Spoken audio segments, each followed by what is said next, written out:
The Maiden Who Loved Man.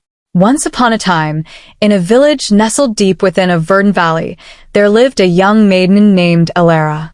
She was as beautiful as the dawn itself, her hair as golden as the sun, her eyes as green as the spring grass, and her smile soft and sweet, like the petals of a blooming rose.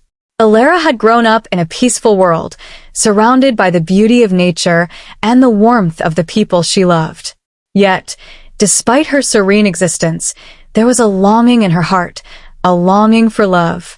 The village was small with only a few dozen families, and the people there lived simple, content lives.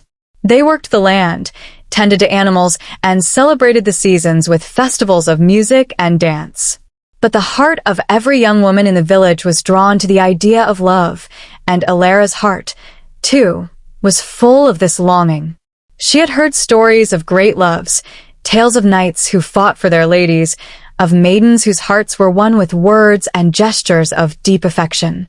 She dreamt of such love, of a love so powerful that it would sweep her away from her peaceful, familiar world into a new life filled with adventure and passion. But Alara had always been cautious in her affections. She had seen her friends fall in love with young men from the village, only for their passions to fade over time. The relationships turned stale, and she would watch as the once bright spark between them dimmed into something more ordinary. She had vowed to herself that she would not fall for someone easily. No, her love had to be something rare, something worth waiting for. One spring day, as the fields around the village burst into bloom, a young man named Kale appeared. He was tall, with dark hair and eyes that shone like the night sky. He had come from a neighboring kingdom, a place beyond the mountains, to help with the harvest. The moment Alara saw him, something stirred within her.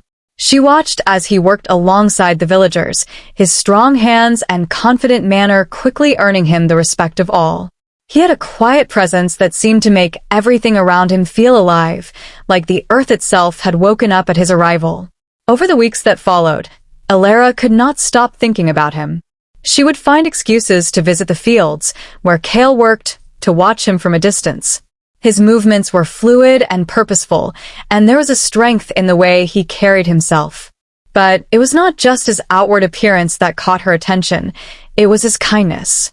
She saw how he would help an elderly woman gather firewood, how he would offer to carry heavy bundles of grain for the children, and how he would smile at the villagers as though he truly cared for them.